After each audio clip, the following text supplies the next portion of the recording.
కళ్యాణ్ గారిని ప్రసంగించాల్సిందిగా కోరుతా ఉన్నాను.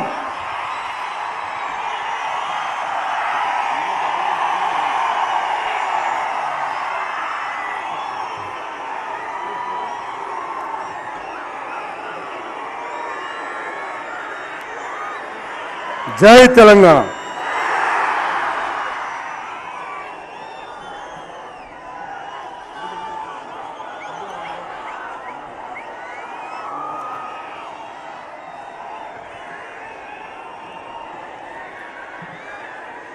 కులాలకి మతాలకి ప్రాంతాలకి అతీతంగా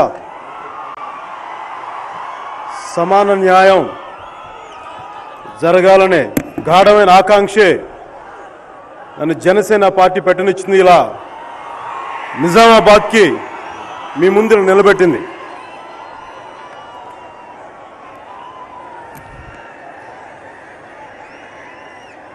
నేను రాజకీయాలు చేయడం కోసం తెలంగాణ గురించి ఎప్పుడు మాట్లాడలేదు. నాకు తెలంగాణ అంటే ప్రేమ, నాకు తెలంగాణ అంటే ఇష్టం.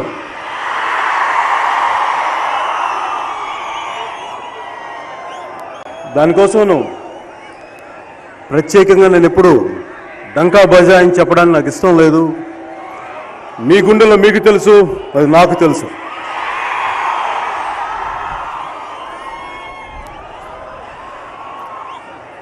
ఈ రోజున తెలంగాణ మనకి ఏ పరిస్థితిలో ఉంది, ఎలాంటి పరిస్థితిలో ఉంది, ఎవరి వల్ల వచ్చింది, వీటన్నిటికంటే కూడా వచ్చిన తెలంగాణని మనం ఎంత సమర్థవంతంగా పాలించుకోవాలి, ఎలాంటి అవకాశాలు కావాలి, ఎలాంటి అభివృద్ధి కావాలని మనం మాట్లాడుకోవాలి. ఈరోజు మనం మాట్లాడుకునే దాని మీదే. తెలంగాణ రాష్ట్రం రాగానే అందరూ పోటీ పడుతున్నారు. ఇది మా వల్ల వచ్చింది, ఇది మేము కృషి పెడితే వచ్చింది, మేము పోరాటాలు చేస్తే వచ్చినాయి అని అందరూ అంటున్నారు. నిజమే, ప్రతి ఒక్కరు వాళ్ళ స్థాయి పోరాటాలు చేశారు. కానీ వీటన్నిటికంటే వెనక ముఖ్యంగా కొన్ని వందల మంది యువకులు బలిదానాలు, అది మనం మర్చిపోకూడదు. వాళ్ళ కుటుంబ సభ్యుల కన్నీళ్లు, ఆ ఆవేదన మనం ఎప్పటికీ మర్చిపోకూడదు. నాకు నిజంగా చాలా బాధ వేసేది. వందల మంది యువకులు చనిపోతూ ఉంటే ఎందుకు ఒక్కరు కూడా 10 సంవత్సరాలు యూపీఏ పాలన ఉంది, కాంగ్రెస్ పాలన ఉంది, ఎందుకు ఏ ఒక్కరు కూడా చలించలేకపోయారు? రోజుకి 2-3 చనిపోతూ ఉంటే ఎందుకు మీకు యావరేజ్న, ఎందుకు మీకు మనసొప్పలేదు? ఎందుకు వెంటనే ఇవ్వాలని అనిపించలేదు? ఒకవేళ ఇవ్వాలని లేకపోతే చెప్పండి, ఇవ్వట్లేదని. కానీ ఇస్తామని చెప్పి అనేక మంది ప్రాణాలకి కోల్పోయేలా చేస్తుంది కాంగ్రెస్ ప్రభుత్వం. అది మనం ఎప్పుడూ మర్చిపోకూడదు. ఈరోజు కాంగ్రెస్ నాయకులు మేము తెలంగాణ తెచ్చా, మాకు ఓట్లేయండి అంటే మరి వందల మంది ప్రాణాలు మీరు ఎందుకు తీశారని అడగండి ప్రతి ఒక్కరిని.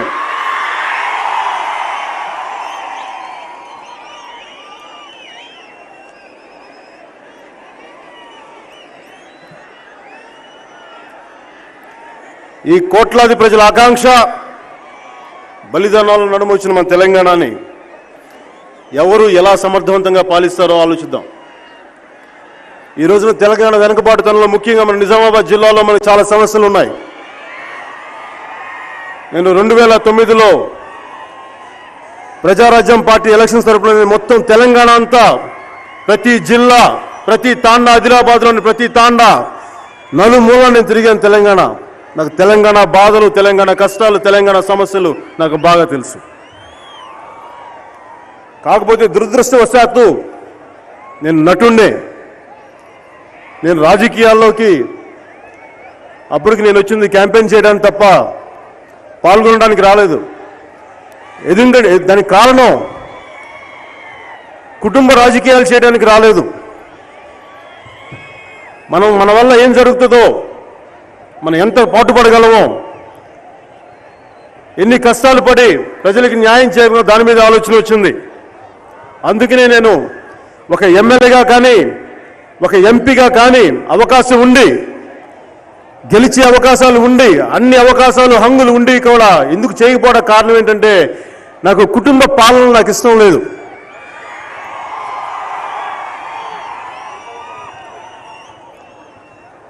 నిజంగా కుటుంబం అంతా సేవ చేయాలంటే వెనక ఉండి చేయొచ్చు, చాలా సేవలు చేయొచ్చు. అందరూ చట్టసభల్లోకి రావాల్సిన అవసరం లేదు. దాని బదులు చాలామంది కొత్త వాళ్ళు రావచ్చు. మీలాంటి ఎంతోమంది యువకులు, దేశం కోసం పాటుపడగలిగే యువకులు ఎంతోమందిని రాజకీయాలకు తీసుకురావచ్చు. ఎంతసేపు నా ఇంట్లో వాళ్ళే, నా కూతురు, నా కొడుకు, నేను, మా మేనల్లుడు అంటే కుదరరు.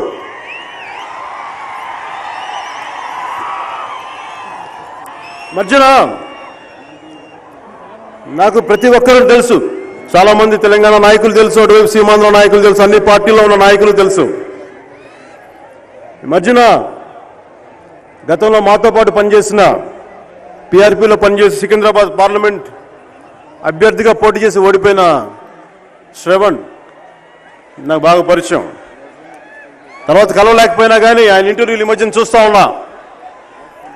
ఆ రోజు పీఆర్పీ టికెట్ మనం శ్రవణ్ గారికి ఇచ్చినప్పుడు ఆయన ఏ కులం, ఆయన కులానికి ఎన్ని ఓట్లు ఉంటాయని ఆలోచించి ఇవ్వలేదు టికెట్. మనస్ఫూర్తిగా పార్టీకి పనిచేశాడు. ఆ పార్టీ అతని గుర్తింపుకే సికింద్రాబాద్ పార్లమెంట్ నియోజకవర్గంలో టికెట్ ఇచ్చింది. అలాంటి శ్రవణ్ ఈ రోజున సీట్ అడిగితే మనకు తెలుసు టీఆర్ఎస్ తరఫున అతను తెలంగాణ అని ఎంత భుజం మీద వేసుకున్నాడో, ఎన్ని పోరాటాలు చేశాడో. కానీ అతనికి టికెట్ అడిగితే మీ కంసాలి కులం నుంచి కనీసం పట్టుమని 10 ఓట్లు కూడా ఉండవు, నీకు ఎలా సీట్ ఇస్తాం అని అవమానపరిచారు. నాకు బాధ ఏంటంటే మన కులానికి ఓట్లు లేకపోతే మనం ఎప్పుడు చట్టసభల్లో ప్రాతినిధ్యం వహించలేమా? అంతేనా? అదేనా మన పడ్డ అవమానం అని అనిపించింది. కానీ ఒక మనిషి గుణగుణాలు చూడాలి, పోరాటం చేయగలిగే సత్తా ఉందా లేదా అని చూడగలగాలి తప్ప కులాన్ని బట్టే ఇస్తే ఒక కులానికి అన్ని సీట్లు అవసరమా, ఒక కుటుంబానికి అన్ని సీట్లు అవసరమా అనేది మనం కూడా అడగచ్చు.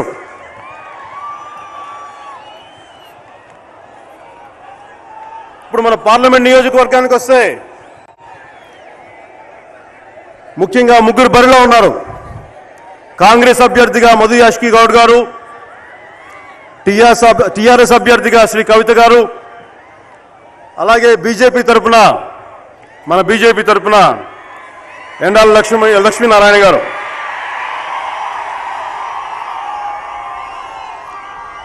3 పార్టీలు, 3 అభ్యర్థులు, ముఖ్యమైన పోటీ ఇదే. నేను మీకు ఒకటే చెప్తా,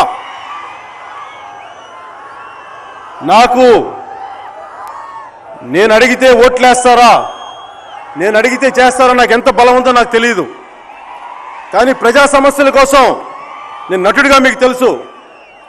కానీ ప్రజా సమస్యలు, ప్రజలకి అన్యాయం జరిగితే ఎప్పుడు గళమెత్తడానికి నేను వెనకాడను. అది సినిమాల్లో పాటల ద్వారా కావచ్చు, ఈ రోజు ఈ సభల ద్వారా కావచ్చు.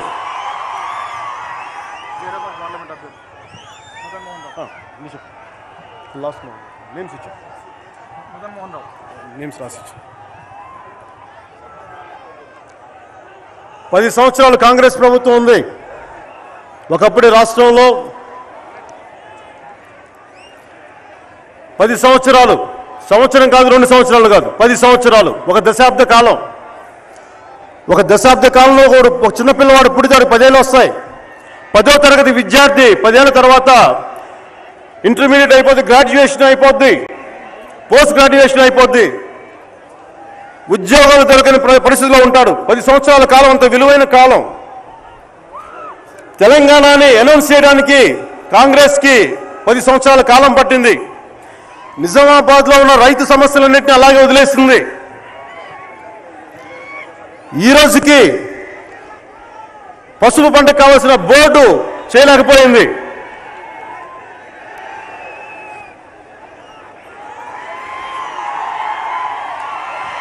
అలాగే నిజామాబాద్కి అత్యధికంగా పంట పండేది చెరుకు, పండించే చెరుకు, మొక్కజొన్న కాకుండా ఇలాంటి పంటలకి నేలవాలమైన మన నేల ఎందుకు అభివృద్ధి కాలేకపోయింది 10 సంవత్సరాల్లో అనుకున్నంతగా? ఇది కేవలం కాంగ్రెస్ తాత్సార్యం. ఎంతసేపు రింగ్ రోడ్లు వేసుకునే రియల్ ఎస్టేట్ దోపిడీలు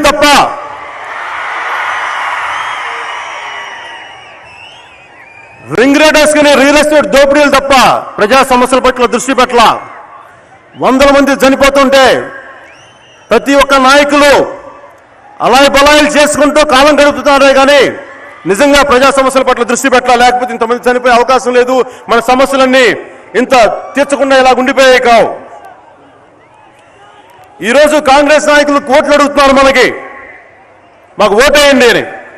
మీరు అడగండి, ఏ హక్కు మీద మీకు ఓటేయాలని అడగండి. 10 సంవత్సరాలు, 1 సంవత్సరం కాదు 2 సంవత్సరాలు, 10 సంవత్సరాలు వాళ్ళు మన సమస్యల్ని, మన యువత ప్రాణాలని తీసుకున్నారు. అలాంటిది కాంగ్రెస్ పార్టీ. అందుకే మొన్న ఈ మధ్యన జనసేన ఆవిర్భావ సభలో ఒకటే చెప్పాను, కాంగ్రెస్ హటావ్ దేశ్ బచావ్.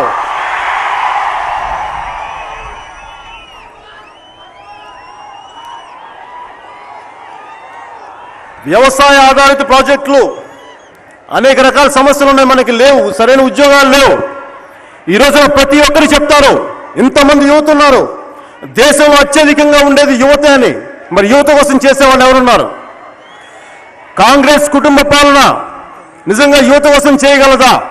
మీకు ఆ నమ్మకం ఉందా?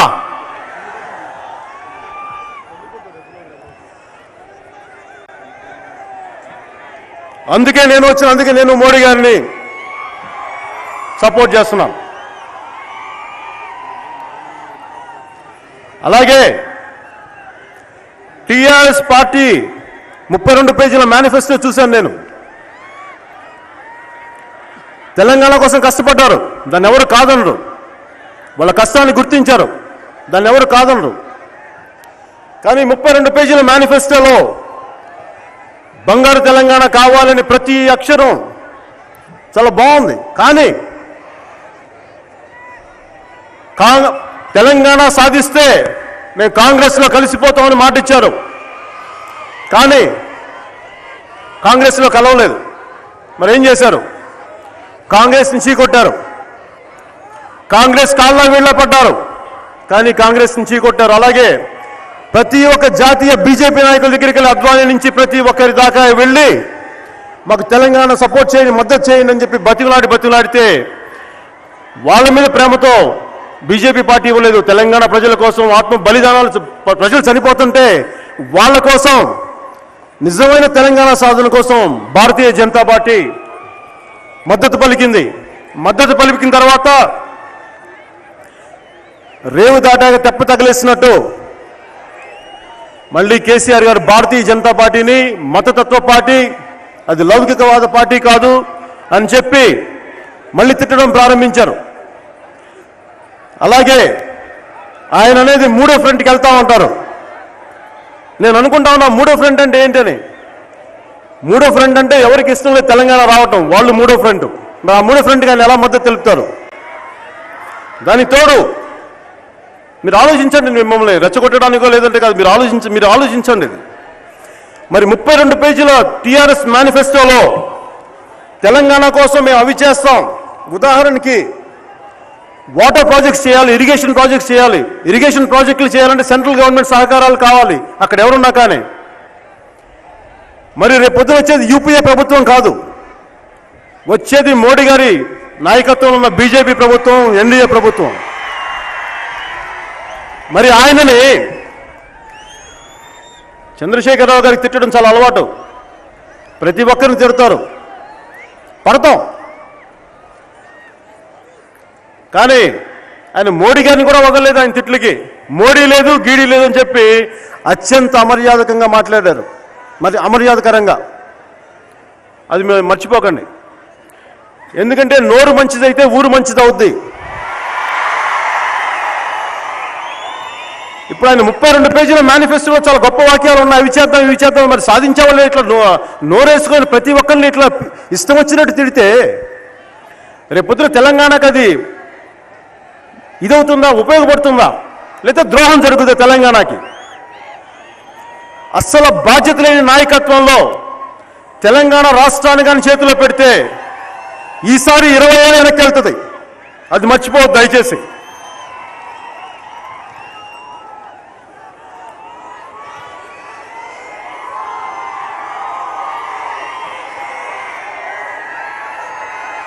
ఏదనంటే టీఆర్ఎస్ నాయకులు నువ్వు తెలంగాణలో పుట్టలేదంటారు. ఈ దేశం గురించి ఆలోచించాలంటే ఆ ప్రాంతంలోనే పుట్టాలా, ఆ ఊర్లోనే పుట్టాలా? నేను పుట్టాను, నేను పుట్టింది నా రూపురేఖలు నా చేతుల్లో లేవు. కానీ నేను ఎలా ఉండాలి, ఎలా చేయాలనేది ఇక్కడ ఉంది, ఇక్కడ ఉంది, నా గుండెల్లో ఉంది. పుట్టడం గుంటూరు జిల్లా బాపట్ల పుట్టా, కానీ నాకు పునర్జన్మ ఇచ్చింది తెలంగాణ. దానికి కారణం 2009 ఎలక్షన్స్కి వెళ్తుంటే కరీంనగర్లో నాకు హై వోల్టేజ్ వైర్ షాక్ తగిలింది. అది కూడా కొండగట్టు ఆంజనేయ స్వామిని దర్శించుకొని వెళ్తుంటే నాకు అర్థం కాలేదు, చనిపోయాను అనుకున్నాను. కానీ కొంతసేపు తర్వాత ఆ కొండగట్టు ఆంజనేయ స్వామి దయ వల్ల నేను బతికే ఉన్నాను. ఈరోజు ఇలా మీ ముందుకు వచ్చాను.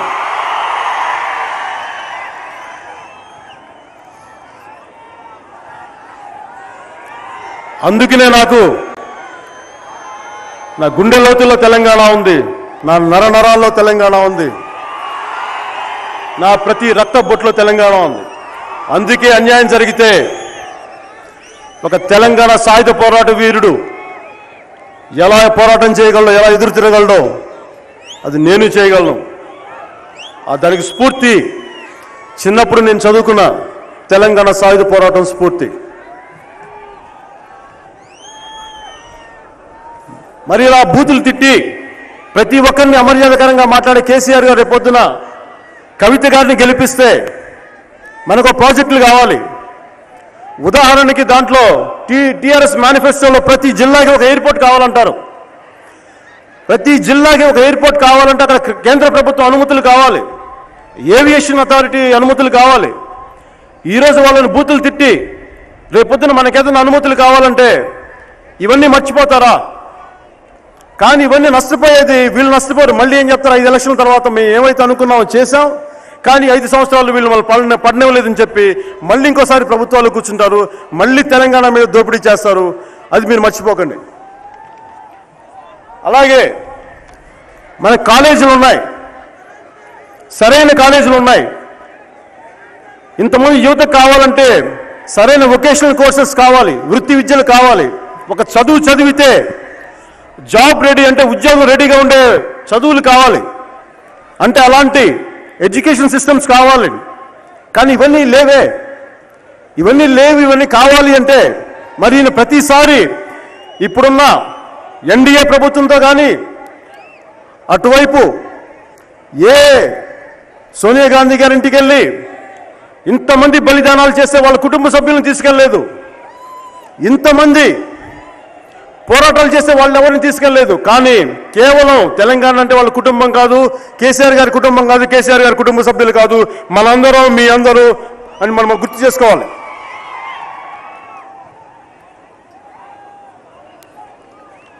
ఇలా ప్రతి సమస్యకి రేపొద్దున ఇరిగేషన్ ప్రాజెక్ట్స్ కావాలన్నా, రేపొద్దున మనకి పసుపు బోర్డ్స్ కావాలన్నా,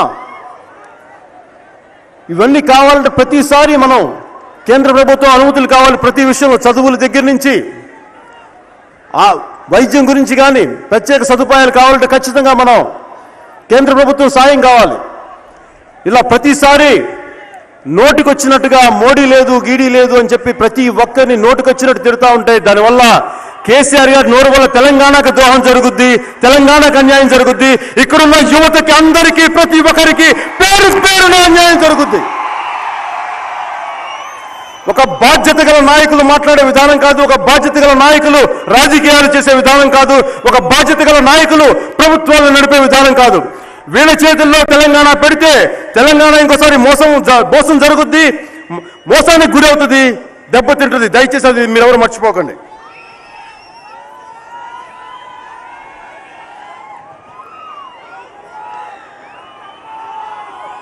బీజేపీ తరఫున మూడో వ్యక్తి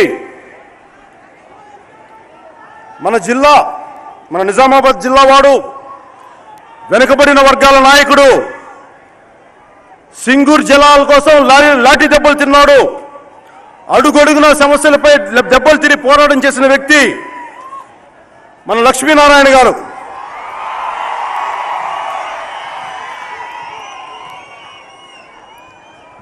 ఎమ్మెల్యేగా చేశారు. తెలంగాణ కోసం, తెలంగాణ సాధన కోసం ఢిల్లీలో కూడా దెబ్బలు తిన్నారు. ఈ రోజున ఆయన మన నిజామాబాద్ జిల్లాకి ఎంపీగా నిలబడుతున్నారు.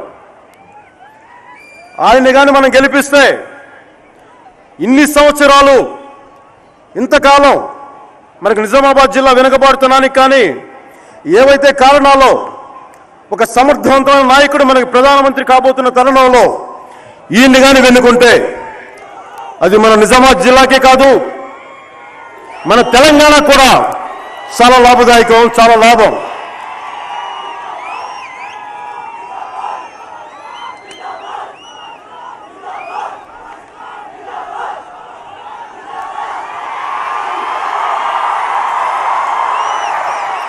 ఇక్కడ నేను యాక్టర్గా రాలేదు, దేశం కోసం వచ్చాను, మన జిల్లా కోసం వచ్చాను, మన తెలంగాణ కోసం వచ్చాను.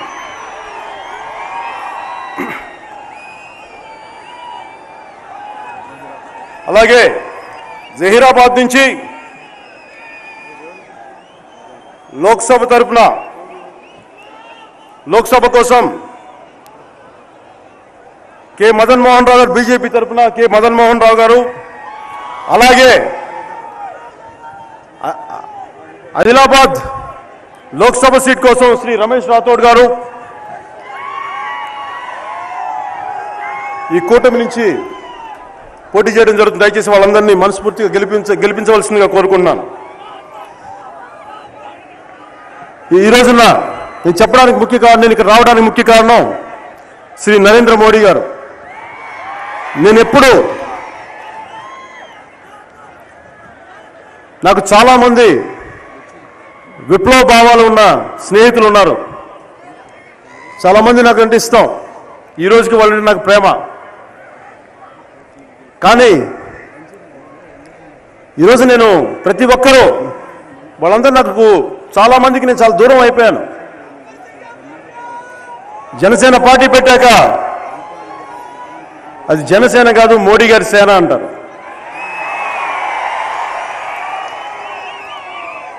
మరి దేశాన్ని అభివృద్ధి చేసే వ్యక్తి కోసం జనసేన పాటుపడితే తప్పేంటి? ఆయన విజయం కోసం శ్రమిస్తే తప్పేంటి? నాకేం తప్పు అనిపించలా. దానికి ఎవరు నన్ను ఏమనుకున్నా నేను భయపడను. నువ్వు మోడీ గారికి ప్రధానమంత్రి అభ్యర్థిత్వానికి నేను సపోర్ట్ చేస్తే నాకు చాలామంది శత్రువులు అయ్యారు. నేను అలాంటి శత్రువుల్ని, వాడి శత్రుత్వాన్ని నేను భయపడను, తీసుకుంటాను. దేశం కోసం, దేశ లక్ష్యాల కోసం, మనందరి కోసం, రాబోయే తరాల యువత కోసం, ఇప్పుడున్న యువత కోసం నేను ఎలాంటి ఇబ్బందుల్ని, ఎలాంటి సమస్యలను ఎదుర్కోవడానికి నేను చాలా సిద్ధంగా ఉన్నాను. నాకు ఆ భయం లేదు. ఎప్పుడు జీవితంలో వెనకడిగాను. ఒకసారి నిర్ణయం తీసుకుంటే ముందుకెళ్తాను తప్ప ఇంకెప్పుడు వెనకడిగాను.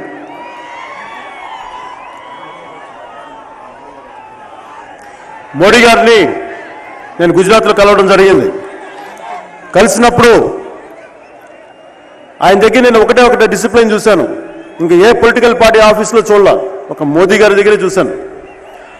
ఆయన చుట్టూ మొత్తం పాన్ పరాగులు వేసుకొని అటు ఇటు తిరిగే మనుషులు లేరు. కేవలం డిసిప్లైన్గా ప్రజల కోసం పనిచేసే నాయకులు, సేవకులే ఉన్నారు ఆయన చుట్టూ, ఇంకెవరు లేరు. ఈ రోజున మనకి బలమైన నాయకులు కావాలి. మన చాలా బలమైన దేశం భారతదేశం అనేది, చాలా బలమైన దేశం. అలాంటి బలమైన దేశానికి చాలా బలమైన నాయకులు కావాలి. నాకు ప్రధానమంత్రి గారు మన్మోహన్ సింగ్ గారిని, ఆయన మీద వ్యక్తిగతంగా సమస్యలు లేవు, కానీ ఆయన నడిపించేది అందరూ సోనియా గాంధీ గారు అనుకుంటే చాలామంది కాంగ్రెస్ నాయకులు ఖండిస్తూ ఉన్నారు. అలాంటిది ఏమీ లేదు. మొత్తం నడిపించేదంతా, చేసేదంతా మన్మోహన్ సింగ్ గారే. కానీ ఈ మధ్యన పుస్తకంలో చూసాం కదా, నడిపించేది సోనియా గాంధీ గారే కానీ మన్మోహన్ సింగ్ గారు కాదని.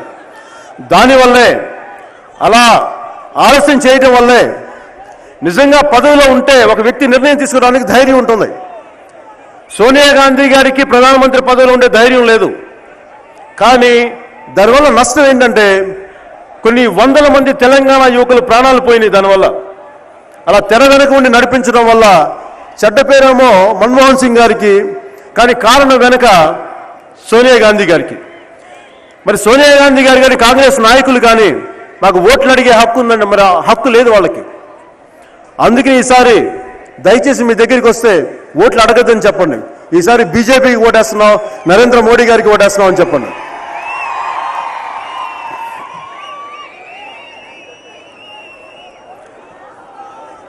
నాకు చాలా ఇష్టమైన వ్యక్తి సచిన్ టెండూల్కర్.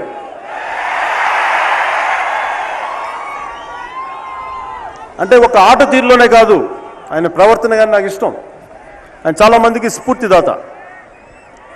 మరి అలాంటి సచిన్ టెండూల్కర్ కోసం ఎన్ని వందల కోట్లు వేల కోట్ల ఆస్తి, అంటే నా ఉద్దేశంలో అడ్వర్టైజ్మెంట్స్ రూపంలో చాలామంది ఆయన స్పాన్సర్ చేశారు. చాలా కంపెనీలు, మల్టీనేషనల్ కంపెనీస్ అన్నీ ఆయన దగ్గరికి వచ్చినాయి, ఆయన స్పాన్సర్ చేసినాయి. ఆయన కొన్ని వందల కోట్లకి వేల కోట్లకి సంపాదించేలా మార్గం వేసింది. దానికి కారణం మన తెలంగాణ కరీంనగర్లో పుట్టి ప్రధానమంత్రిగా ఎదిగిన పివి నరసింహారావు గారు. మరి ఆయన ఆర్థిక సంస్కరణల వల్లే ఈ రోజున సచిన్ టెండూల్కర్ కావచ్చు, అనేక బహుళజాతి కంపెనీలు కావచ్చు, ఎవరైనా కావచ్చు, ఈరోజు వాళ్లే కారణం. ఆయన ఆర్థిక సంస్కరణలే, ఆయన ఎకనామిక్ పాలసీసే ఈరోజు చాలామందికి ఉద్యోగాలు కానీ ఇవన్నీ వచ్చినాయి. మరి అలాంటి తెలంగాణ వ్యక్తికి, తెలంగాణ నాయకుడికి కాంగ్రెస్ పార్టీ ఇచ్చిన గౌరవం కనీసం ఆయన అంతిమ సంస్కారాలు ఢిల్లీలో కూడా చేయలేకపోయింది. వాళ్ళ కుటుంబ సభ్యులకి ఇక్కడి నుంచి తీసుకెళ్ళిపోండి, ఈయనకి ఇక్కడ అంతిమ సంస్కారం చేసే లేదని చెప్పి, అర్హత లేదన్నట్టుగా చెప్పారు. ఆయన కుటుంబ సభ్యులు అక్కడి నుంచి తీసుకొచ్చేశారు. ఇది నాకు కొన్ని సంవత్సరాలుగా తెలుసు. నేను ఈ మధ్యన చెప్పినా కానీ ఈ మధ్యనే ఆయన ప్రెస్ సెక్రటరీ, మీడియా సెక్రటరీ రాసిన పుస్తకంలో ఉంటుంది ఎంత మన తెలంగాణ నాయకుని, మన తెలంగాణ నాయకుడిని, ప్రజల కోసం పాటుపడ్డ నాయకుడిని కాంగ్రెస్ పార్టీ, వాళ్ళ సొంత కాంగ్రెస్ పార్టీ ఎంత అవమానపరిచిందో. అందుకే వాళ్ళకి తెలంగాణ మీద ప్రేమ లేదు. ఎందుకంటే మన తెలంగాణ నాయకుడికే ప్రేమ లేనప్పుడు మన మీద చూపించేది కపట ప్రేమే.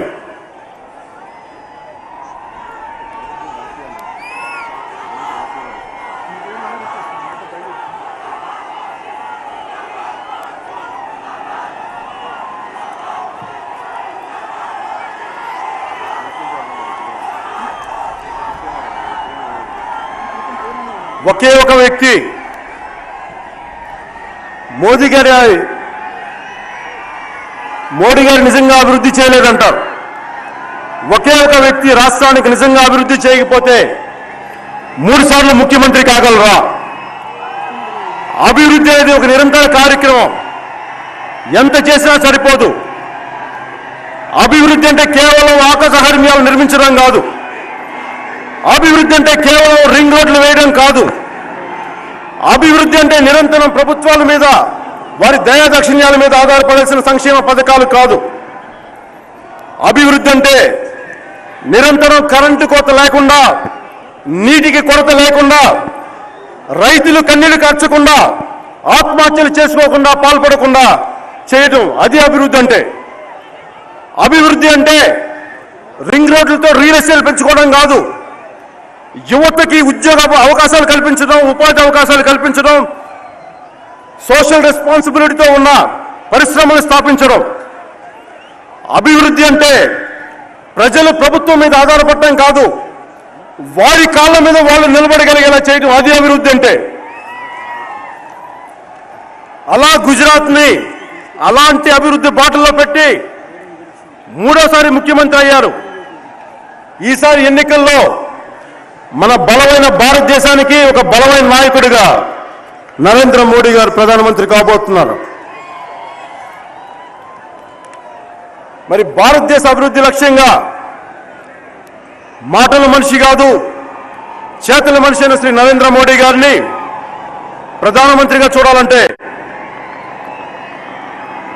మన లక్ష్మీనారాయణ గారిని ఎన్డీఏ అభ్యర్థులందరినీ గెలిపించాల్సిందిగా మనస్ఫూర్తిగా కోరుకుంటూ సెలవు తీసుకుంటున్నాను.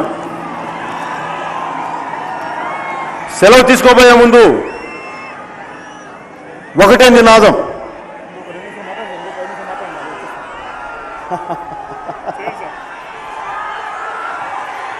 ఒకటే నినాదం. ఈ ఎన్నికల్లో దేశమంతటా ఒకటే నినాదం. కాంగ్రెస్ హటావ్! కాంగ్రెస్ హటావ్!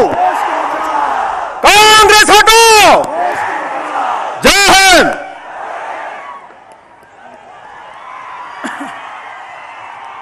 ధన్యవాదాలు పవన్ కళ్యాణ్ గారికి.